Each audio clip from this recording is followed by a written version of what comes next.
اعوذ باللہ من الشیطان الرجیم بسم اللہ الرحمن الرحیم السلام علیکم ورحمۃ اللہ وبرکاتہ۔ میرے عزیز بھائیوں بہنوں اور بچوں، آج میں آپ کو قرآن مجید کے صرف 3 لفظ کا وظیفہ اور فضیلت بیان کروں گا۔ وہ حروف ہے کیا؟ سورہ بقرہ کو اللہ تعالیٰ نے ان الفاظ سے شروع فرمایا ہے: الف لام میم۔ میرے عزیزوں، الف لام میم حروف مقطعات میں سے ہیں۔ مقطعات یہ قطع میں سے ہے۔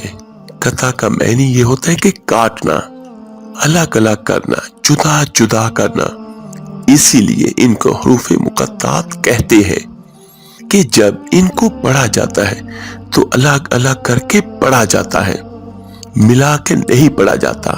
کوئی بھی الف لام میم کو علم نہیں پڑھ سکتا، بلکہ سبھی یہی پڑھیں گے: الف لام میم، گویا کہ الگ الگ کر کے پڑھیں گے۔ اس لیے ان الفاظ کو حروف مقطعات کہتے ہیں۔ تو ان الفاظ سے اللہ تعالیٰ نے سورہ بقرہ جیسی عظیم سورت کو شروع فرمایا۔ میرے عزیزو، الف لام میم کی حقیقت ہے کیا؟ الف لام میم کا آج تک کوئی ترجمہ نہیں ہے۔ ان کا مطلب اللہ اور اس کا نبی بہتر جاننے والے ہیں، بندے ان سے واقف نہیں ہیں۔ فرمایا: الف لام میم ذالک الکتاب لا ریب فیہ، یہ وہ کتاب ہے جس میں کوئی شک و شبہ نہیں ہے۔ ھدی للمتقین، ہدایت ہے تقوی والوں کے لیے۔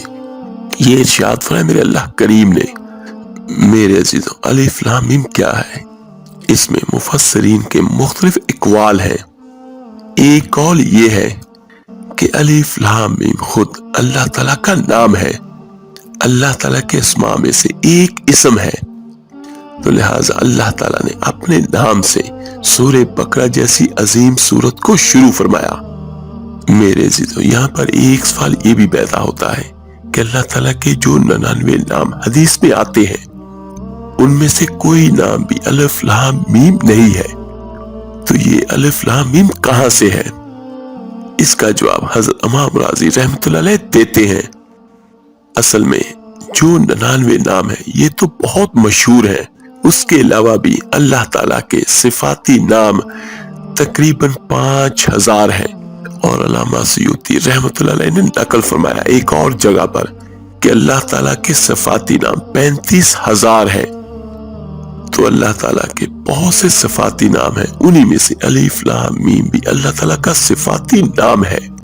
اور دوسرا قول ہمیں یہ ملتا ہے کہ الف لام میم قرآن مجید کا ایک دوسرا نام ہے۔ تو گویا کہ اللہ تعالیٰ نے اس سورت کو قرآن پاک کے ایک اور نام سے شروع فرمایا۔ اور ایک قول ہمیں یہ بھی ملتا ہے کہ الف لام میم اس سورت کا یعنی سورہ بقرہ کا ایک دوسرا نام ہے۔ اور اب سوال یہ آتا ہے کہ الف لام میم کا ترجمہ کیا ہے، یعنی معنی کیا بنتا ہے؟ تو اس میں بھی 2 قول ہیں۔ بہت سارے مفسرین فرماتے ہیں کہ اس کا معنی کہ الف لام میم یہ اللہ اور اس کے رسول کے درمیان ایک راز کی بات ہے، ایک رمز ہے، ایک لاڈ اور پیار کی بات ہے جو اللہ تعالیٰ اپنے پیارے نبی کو، محبوب کو پکارتے ہیں۔ یہ ان کے درمیان ایک راز کی بات ہے، اس کا معنی کوئی بھی نہیں جانتا۔ تو اس لیے میرے عزیز بچوں، جہاں پر بھی یہ لفظ لکھا ہوا دیکھا ہوگا تو اس کے نیچے اس کے معنی میں سیم یہی لکھا ہوتا ہے، کسی جگہ پر بھی اس کا کوئی معنی نہیں درج ہے۔ اور دوسرے بعض جگہ پر مفسرین فرماتے ہیں کہ اس کا معنی ہے۔ اصل میں الف لام میم اللہ تعالیٰ کے نام کا مخفف ہے، جس میں پہلے آپ کو بیان کر چکا ہوں کہ بعض مفسرین یہ کہتے ہیں کہ یہ اللہ تعالیٰ کا ناموں میں سے ایک نام ہے۔ میرے عزیز بچوں، اگر جس الفاظ کا معنی ہی نہیں پتا تو پھر ان الفاظ کو لانے کا کیا فائدہ؟ یعنی ایسا کلمہ لانے کی کیا ضرورت جس کا مفہوم ہی کسی کو پتہ نہ ہو؟ کیونکہ بہت سارے مفسرین یہ کہتے ہیں کہ یہ ایسا راز ہے جو اللہ کی طرف سے آقا کریم صلی اللہ علیہ وآلہ وسلم جانتے ہیں۔ تو پھر آخر ایسا کلمہ لکھنے کی کیا ضرورت تھی کہ جس کا معنی پتہ نہ ہو؟ کیونکہ میرے عزیزو، قرآن مجید ایک کتاب ہدایت ہے، تو جب کوئی کسی معنی کو سمجھے گا، اس کے ذہن پر اثر انداز ہوگا، تو تبھی اسے ہدایت ملے گی۔ تو یہاں پر ابھی تک اس کا معنی ہی پتہ نہیں، تو اس کا جواب اصل میں یہ ہے کہ الف لام میم اور اس طرح کے جتنے بھی حروف مقطعات ہیں یہ مشرکین مکہ کو چیلنج تھے، اس لیے کہ جب قرآن مجید نازل ہوا تو کفار اور مشرکین نے اعتراض کیا کہ یہ محمد صلی اللہ علیہ وآلہ وسلم معاذ اللہ اپنی طرف سے کلام بنا کر لاتے ہیں، یہ اللہ کی طرف سے کلام نہیں ہے، اور محمد صلی اللہ علیہ وآلہ وسلم اپنی طرف سے بناتے ہیں۔ تو اس پر اللہ تعالیٰ نے چیلنج کیا تھا مشرکین کفار کو کہ اگر یہ محمد صلی اللہ علیہ وآلہ وسلم یہ کلام اپنی طرف سے بنا کے لاتے ہیں تو اس وقت اللہ تعالیٰ نے ان کو 4 چیلنج کیے تھے، اور پہلا چیلنج کہ تم اس قرآن جیسی کوئی مثل بنا کر لاؤ، کیونکہ محمد بھی تمہارے معاشرے کا ہی انسان ہے، اور جو تمہیں ایسا عجیب و غریب کلام پیش کرتے ہیں، اور عربوں میں تو بہت بڑے بڑے لکھاری بھی تھے، شعر و شاعری کرنے والے بھی تھے، تو اللہ تعالیٰ نے یہ انہیں چیلنج کیا تھا کہ تم ایسی کتاب جیسی کوئی کتاب لاؤ یا سورت جیسی کوئی سورت لاؤ، جبکہ ہمارے آقا صلی اللہ علیہ وآلہ وسلم کا تو دنیا میں کوئی استاد ہی نہیں ہے، ہمارے آقا کریم نے دنیا میں کسی سے کوئی پڑھا نہیں، کسی سے کوئی تعلیم حاصل نہیں فرمائی، اور پھر بھی آقا کریم ایسا کلام پیش کرتے ہیں، تو معلوم ہوا کہ واقعی ایسا کلام اللہ تعالیٰ کی طرف سے ہی ان کے دل اطہر پر نازل ہوا اور ان کی زبان سے جاری فرماتے ہیں۔ ظاہر ہے قرآن جیسا قرآن کہاں لا سکتا ہے کوئی بھی، اور میرے اللہ نے چیلنج کو اور تھوڑا سا نیچے کیا، چلو قرآن مجید جیسی صرف 10 صورتوں جیسی 10 صورتیں بنا کر لاؤ۔ ظاہر تھے کہ وہ اس کو بھی پورا نہ کر سکیں، تو فرمایا پھر میرے اللہ نے کہ اس کی مثل کوئی ایک صورت بنا لاؤ۔ ان اعطیناک الکوثر 3 آیات کی ایک چھوٹی سی صورت ہے، تو لکھا ہے کہ ابو جہل نے کوشش کی کہ میں لکھ کے لاتا ہوں، تو اس بدبخت نے سورہ فیل کے مقابلے میں ایک صورت بنائی، الفیل مل فیل، ہاتھی کیا ہے، ما ادراکا مل فیل، اور تمہیں کیا پتا کہ ہاتھی کیا ہے، یہ وہ صورت بنا رہا ہے ابو جہل۔ اور پھر بعد میں وہ کہنے لگا کہ اس نے صورت بنائی کہ اس کی لمبی سونڈ ہوتی ہے اور چھوٹی دم ہوتی ہے، یہ صورت بنا کر وہ مارکیٹ میں لے آیا اور لوگوں سے خوب جوتے کھائے، بستی کروائی۔ لوگوں نے کہا کہ اگر نہ ہی بناتا تو زیادہ اچھا تھا، یہ کون سی صورت تم بنا کر لے آئے ہو؟ سورہ فیل کے اندر تو مضامین ہے، حقائق ہے، وزن ہے، اس کی تو بات ہی الگ ہے، کیونکہ وہ اللہ کا قرآن ہے، اللہ کا کلام ہے، اور تو یہ کیا لے کر آ گیا؟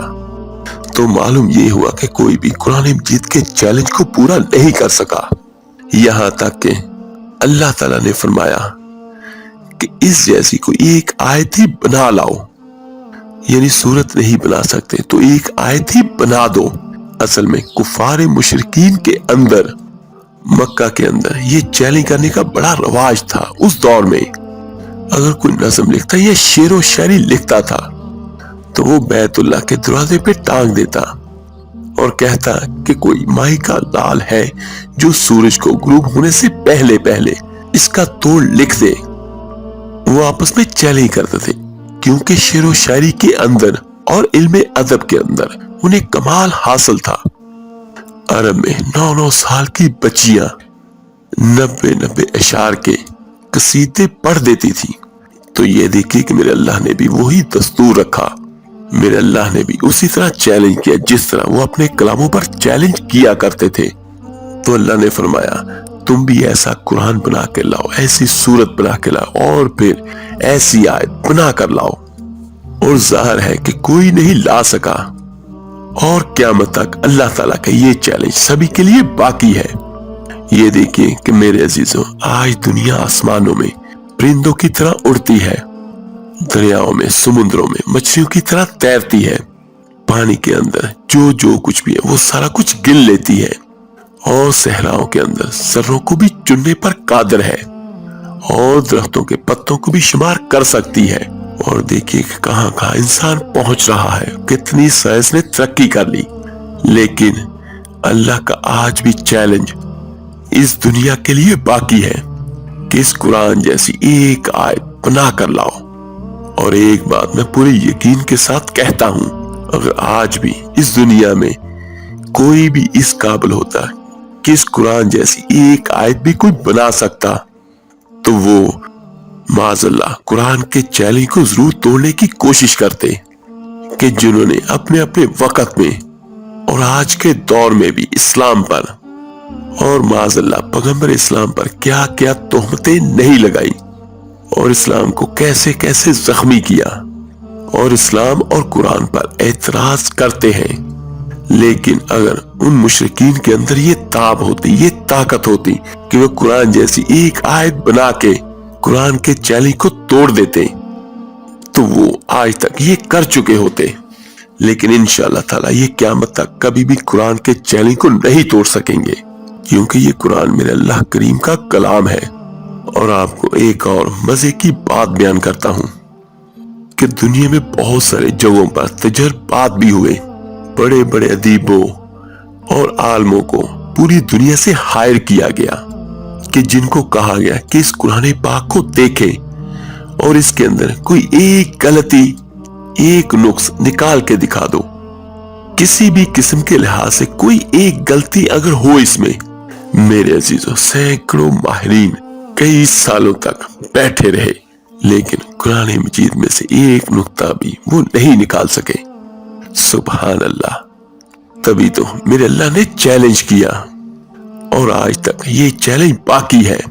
اور ان سب کے لیے جو آج تک اسلام پر تہمتیں لگاتے ہیں اور معاذ اللہ اسلام کو جھوٹا مذہب کہتے ہیں، ان سبھی کے لیے ایک ہی بات ہے کہ یہ قرآن پاک جس نے آج سے تقریباً 1400 سال پہلے چیلنج کیا کہ اس جیسی ایک آیت ہی بنا کے دکھا دو، ایک سورت بنا کے دکھا دو، اس جیسا کلام لا کر دکھا دو، تو یقیناً کوئی بھی ایسا نہیں ہے جو اللہ کے چیلنج کو توڑ سکے۔ تو میرے عزیز بچوں، یہ سارا بتانے کا آپ کو مقصد یہ تھا کہ قرآن مجید کوئی معمولی چیز نہیں ہے، اس کے ایک ایک الفاظ میں اللہ کا کلام ہے، اور اس کے ایک ایک لفظ میں بہت ساری طاقتیں اور معجزات چھپے ہوئے ہیں۔ تو میرے عزیزوں، آئیے میں آپ کو بیان کرتا ہوں اس کا بہت زبردست اور سب سے بہترین وظیفہ آپ نے کرنا کیا ہے۔ جو بھی میرا بھائی بہن کسی بھی حاجت کے لیے اس کو پڑھنا چاہے، وہ اچھے طریقے سے وضو کرے، اور زیادہ بہتر یہ ہے کہ نماز مغرب یا نماز عشاء کے بعد 2 رکعت نفل صلاۃ الحاجت کے ادا کریں، اور مغرب کا یا عشاء کا اس لیے زیادہ بہتر ہے کہ ان میں آپ نفلی عبادت کر سکتے ہیں، اور ٹائم بھی زیادہ ہوتا ہے۔ یہ آپ جب بھی پڑھنا چاہیں، ظہر کے بعد پڑھ لیں یا مغرب عشاء کے بعد پڑھ لیں، لیکن روزانہ ایک جگہ اور ایک ٹائم ہی ہو۔ پہلی رکعت میں سورہ فاتحہ کے بعد 11 بار سورہ اخلاص پڑھنی ہے، اور دوسری رکعت میں بھی سورہ فاتحہ کے بعد 11 بار سورہ اخلاص ہی پڑھنی ہے آپ نے۔ اور میرے عزیزوں، صلاۃ حاجت سے پہلے آپ نے نیت بھی لازمی کرنی، میں کس وجہ سے یہ 2 رکعت نفل صلاۃ حاجت کے ادا کرنے لگا ہوں یا کرنے لگی ہوں۔ میرے عزیزوں، یہ اتنے زبردست اور معجزانہ الفاظ ہیں کہ جو بندہ ان کو پڑھ کے اپنی جس حاجت کے لیے دعا کرے گا، تو اللہ تعالیٰ کی رحمت سے وہ حاجت آپ کی ضرور پوری ہوگی۔ تو 2 نفل پڑھنے کے بعد آپ نے کوشش کریں کہ وہیں بیٹھے بیٹھے آپ نے صرف ایک تسبیح کرنی، صرف روزانہ 100 بار آپ نے پڑھنا ہے۔ الف لام میم اول آخر 11 بار درود ابراہیمی نماز والا پڑھیے، اور 100 بار آپ نے صرف یہ پڑھنا ہے۔ تو اس کے بعد اپنے اللہ سے دعا کریں۔ میرے عزیز بچوں، ہماری نجات اللہ کے احکامات میں اور قرآن پاک میں ہے۔ قرآن پاک ہمارے لیے ہدایت ہی ہدایت ہے۔ اور ایک بات ہمیشہ یاد رکھیے گا کہ ہدایت اسے ملتی ہے جو لینا چاہتا ہو۔ آپ نے پورے یقین اور پورے اعتماد کے ساتھ یہ عمل کرنا ہے، اور عمل کرنے کے بعد اپنے لیے دعا کریں، اور باقی سبھی بھائیوں بہنوں کے لیے بھی ضرور دعا کیجیے گا۔ اور اس وظیفے کو اس وقت تک پڑھتے رہیں جب تک آپ کی وہ حاجت پوری نہ ہو جائے۔ لیکن مجھے اللہ کی رحمت سے امید ہے کہ چند دنوں میں آپ کو اس کا واضح طور پر رزلٹ ملنا شروع ہو جائے گا۔ اللہ تعالیٰ سے دعا ہے اللہ تعالیٰ سبھی بھائیوں سبھی بہنوں کی سب حاجات کو اپنے فضل سے اپنے کرم سے پورا فرمائے، آمین ثم آمین۔ آپ میرے لیے دعا کیجئے گا، میں آپ سب کے لیے ضرور دعا کروں گا۔ اس ویڈیو کو لائک اور شیئر ضرور کیجئے گا صدقہ جاریہ سمجھ کر۔ تو ملتے ہیں جلدی انشاءاللہ تعالیٰ ایک نئی وظیفے اور عمل کے ساتھ۔ اپنا بہت بہت خیال رکھیے گا۔ اللہ حافظ۔